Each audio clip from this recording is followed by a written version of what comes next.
Imagine a universe that um, wasn't built with a hammer. Right. Like it wasn't sculpted out of clay and it wasn't spoken into the dark by some booming voice. Yeah, completely different framework. Exactly. Imagine a universe that was simply, thought into existence. Welcome to today's deep dive.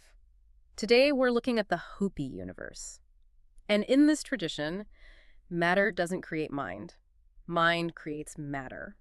It is a massive philosophical shift. Because when you look at most Western traditions, there is this heavily compartmentalized view of reality. You have the creator, and then you have the material world that was created. They are two completely separate things. Like a carpenter. Exactly, like a carpenter standing outside the house they just built. Right, and the mythology usually reflects that separation, right? I mean, it often feels like a cosmic soap opera. Yeah, it really does. You've got a god of the sky throwing lightning bolts because he's angry, or, I don't know, a god of the sea causing a storm out of jealousy. It was very human emotions. Yeah. It's essentially human psychology projected up into the stars.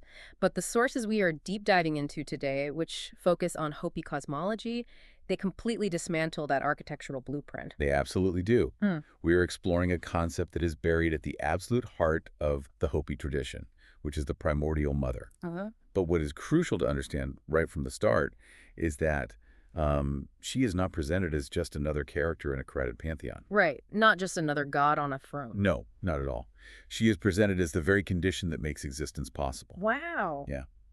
We're going to examine how this primordial feminine intelligence manifests in cosmic creation, how she forms the indestructible bedrock of reality, and, how she actually shows up in the everyday tangible life of the Hopi people. Okay, let's unpack this, because to truly grasp the Hopi primordial mother, we really have to unlearn almost everything we've been taught about how a universe is constructed. We do. We are looking at a reality built entirely on thought. And at the center of this blueprint is Spider-Woman, or, in the Hopi language, Kokyang-uti. Yes, Kokyamwuti. But right off the bat, we need to clear up a major linguistic hurdle regarding her name, because it translates literally to Spider Old Woman. Right, and that translation carries a lot of unfortunate baggage in a modern Western context. Yeah, definitely. Because we often equate the word old with, being fragile, diminished, or, I don't know, past one's prime. Yeah, it sounds almost dismissive to us. Exactly. But in Hopi culture, age is the literal accumulation of sacred power. The elder woman is the one who has survived. I see. She holds the deepest memory of the people. So when we say Spider Old Woman, we are not talking about diminishment. We are talking about foundational power. She was there first. She was here first. She is the ultimate reliable guide because she is the surviving intelligence of the cosmos. And the mechanics of how she creates are just, I mean, they're fascinating. Like I mentioned earlier, she doesn't grab a hammer and an anvil. The Hopi describe a creation by thought. Right. But she doesn't do it in a vacuum, does she? She partners with Tawa, the sun spirit. But I really want to dig into how this partnership works because it's described in the sources as a song thought. A song thought, yes. Yeah. What is the actual mechanism of a song thought? Well, that is the perfect question because the mechanism is everything here. Mm. So Tawa provides the outward moving energy, Okay. the raw animating solar force. Mm-hmm. But Tawa's energy is just undirected power. It is infinite potential, but has no form. It's just chaotic. Exactly. Spider-Woman catches that energy and gives it articulation. Mhm. She provides the grammar of creation. Oh, the grammar of creation. I like that. And she does this through song. Because in many indigenous cosmologies, song isn't just art. It is frequency. It is vibration. Wow. A song organizes chaotic sound into harmony. So by singing the thought, she is literally vibrating the raw solar energy into structured physical reality. So Tawa is the power source, but Spider-Woman is the one actually dictating what that power becomes. Exactly. I keep coming back to an analogy from the tech world to wrap my head around this. Okay, it's here. If the universe is a computer, Tawa, the sun spirit, is the raw electricity. You absolutely need that power from the wall to turn the machine on. Right, nothing happens without it. Exactly. But raw electricity doesn't give you a word processor or a web browser. Spider-Woman is the operating system. Yes. She is the code. Yeah. Without her, it's just a surge of undirected power that might fry the circuitry. She's the organizing intelligence that makes the power actually do something meaningful. That is a highly effective way to visualize it. Hmm. And what's fascinating here is that it mirrors complex, non-dual philosophies. Like what? Well, like Advaita Vedanta from South Asia, which is the idea that there isn't mind and matter as two separate things, but rather one single continuous fabric of reality. Oh, wow. The Hopi arrived at this highly sophisticated understanding through an entirely different ecological and experiential route. That's incredible. Yeah. The primordial world is a world of mind before it is a world of matter. And Spider-Woman is that mind. And we see her operating system in action immediately with what she creates next, right? She creates two nephews, the twin war gods, Pokongoya and Pulongoya. Yes, those are the twins. And her specific instruction to them is to go to opposite ends of the Earth to maintain its axis and keep it in proper vibrational order. And notice the hierarchy of that creation. She, the grandmother, the feminine generative intelligence, creates the masculine agents of order. Right. They are her instruments. They carry out her instructions.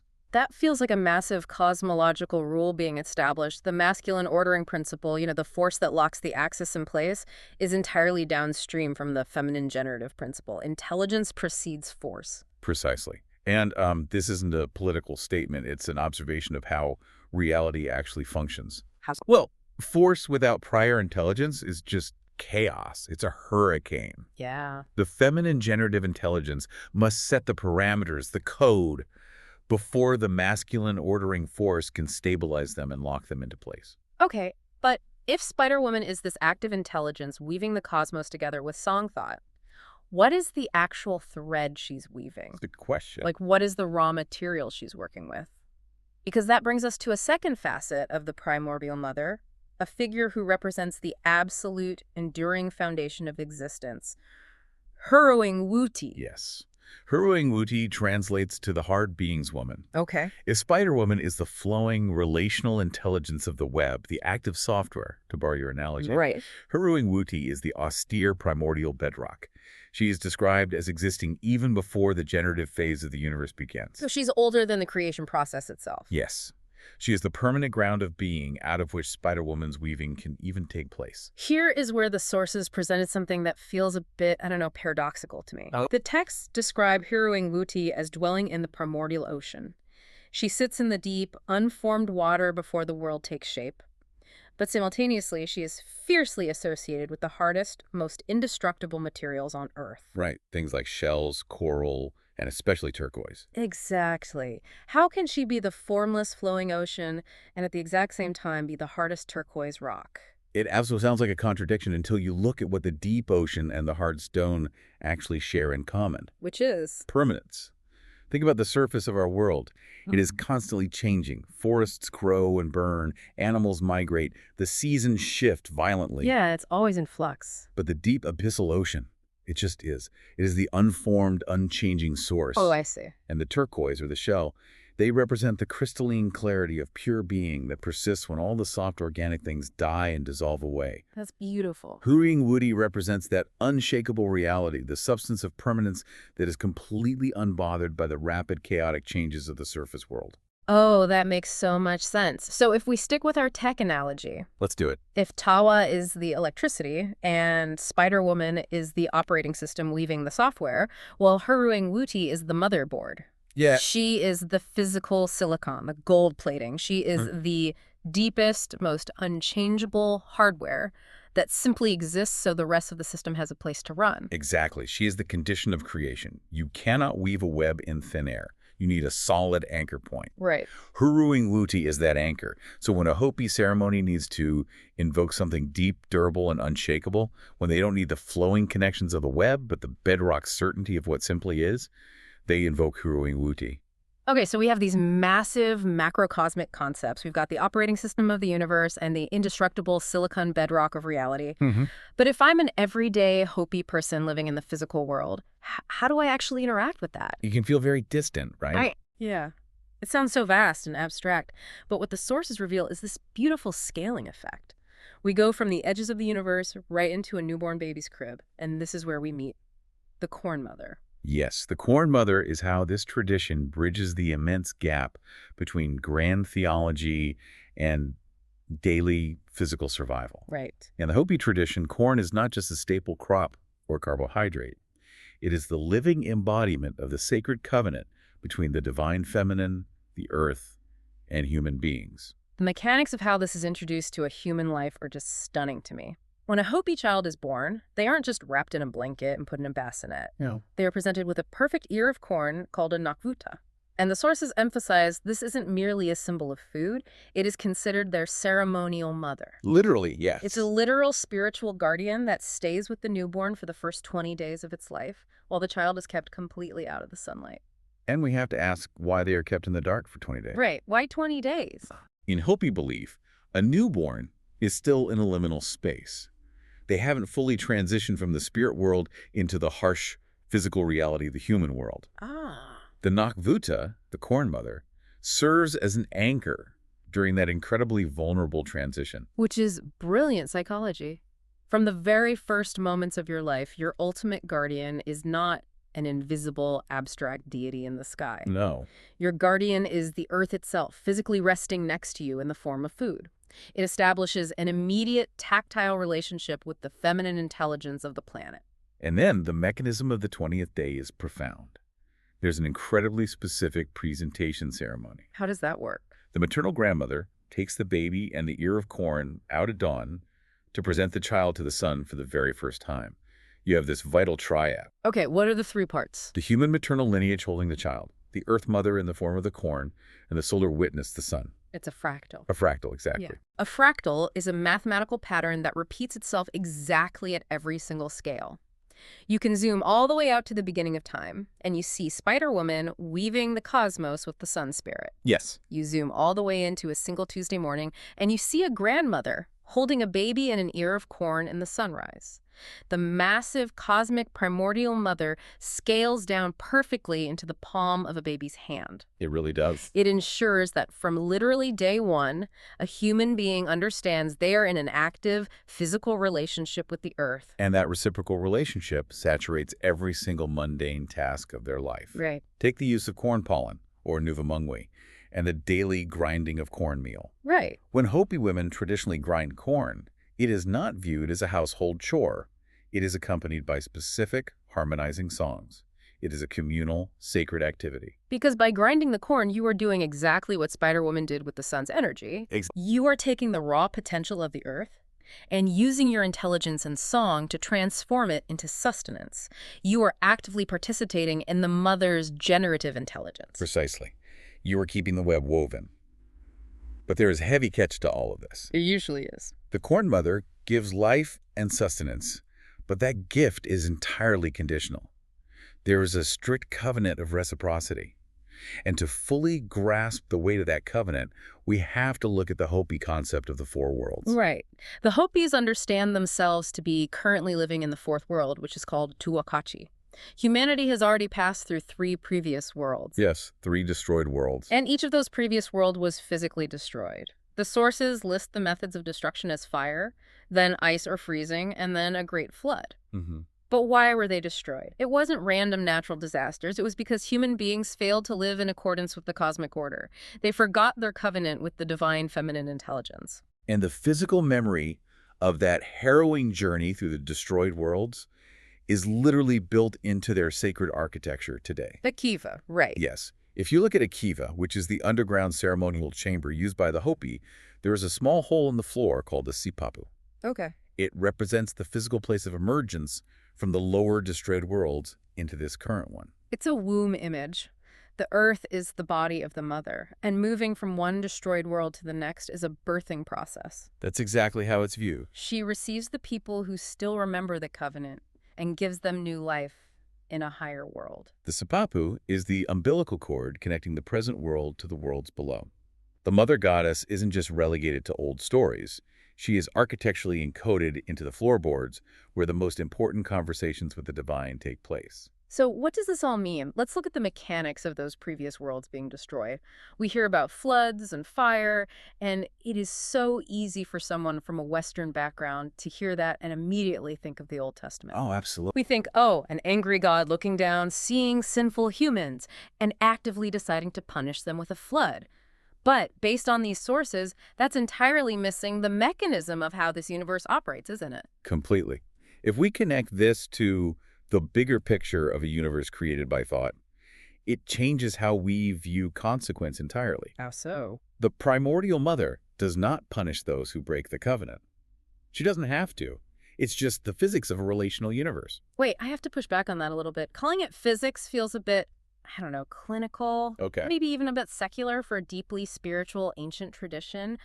Are we just retrofitting modern science onto an ancient indigenous belief to make it sound more palatable to us? I see why you'd say that, but I don't mean Newtonian physics. Okay. I mean the fundamental laws of cause and effect within their specific cosmological framework. Right. Remember, if Spider-Woman wove the universe together through song and thought, then the universe is a web of relationships. It is held together by active participation. Okay, I follow.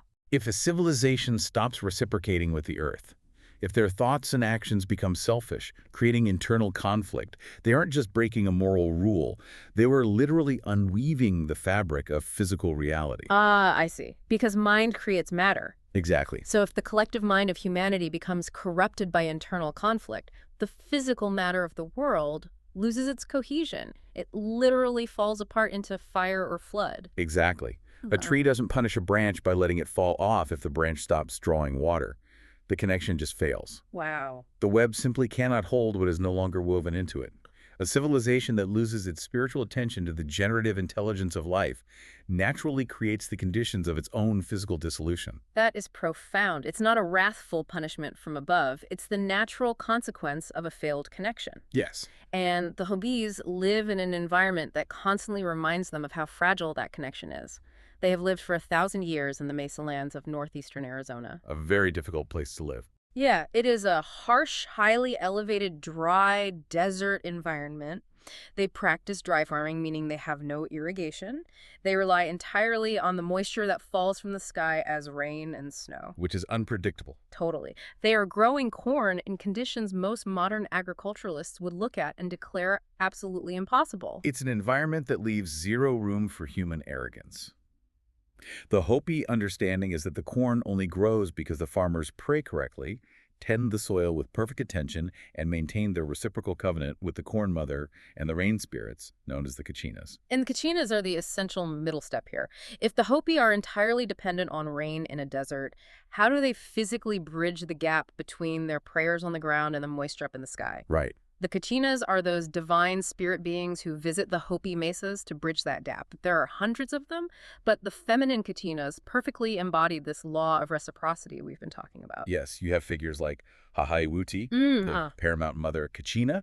She's the distributing mother. What does she distribute? During ceremonies, she literally hands out food, water, and blessings to the people, ensuring that nourishment flows in all directions, modeling the generosity of the earth. But the mothering isn't always gentle, is it? There is a fierce side to this maternal protection, embodied by Crow Mother or Angusta Santaka. Oh, yes. Very fierce. During the initiation ceremonies for children, Crow Mother oversees the ordeal. She stands alongside the whipper Kachinas who physically strike the initiates with yucca whips. All right. She doesn't stop the whipping. She doesn't step in to coddle the children. Because she understands the mechanism of transformation. In a harsh desert reality, fragility is dangerous. The ordeal is necessary for the child to grow into an adult who can survive and uphold the covenant. That makes sense. Crow Mother holds the sacred container of the initiation. She ensures that the pain becomes a structured transformation rather than just a random trauma. It is the fierce, protective maternal principle that says, I love you enough to let you be forged. Wow. So we've tracked this incredible journey today. We started by dismantling the idea of creation as a cosmic construction project and explored a universe literally thought into existence by Spider-Woman, the ultimate operating system of reality. Yes. We looked at the enduring hardware, the indestructible bedrock of Hurrowing Booty. We scaled all the way down to a newborn baby in the dark, finding the fractal nature of the cosmos in the corn mother. And we unpacked the strict physics of reciprocity, where failing to maintain the web literally unravels the world. It is a profoundly elegant system. It structures reality entirely on relationships, and it views the feminine not merely as a passive carrier of life, but as the deepest, most foundational, transmissive intelligence of what is real. If you look at your own day tomorrow, how you prep your food, how you look at the rain, how you walk on the pavement, imagine how radically different that feels if you aren't just interacting with dead matter, but a living, intelligent web that actually requires your active participation to hold together. And that leaves us with an urgent question, one that the Hopi prophetic traditions quietly insist we face. What is that? If consciousness is truly the raw material of reality, and every human action, every single thought, is a literal thread being woven into Spider-Woman's cosmic web, Yeah. what happens to the actual fabric of the universe when an entire modern society lives its life completely distracted, entirely unaware of the threads it is blindly weaving? A society projecting its own cosmic soap operas, totally oblivious to the condition that makes existence possible in the first place. Something to seriously think about the next time you see a spider weaving her web. Thanks for joining us on this deep dive. Keep learning, and we'll catch you next time.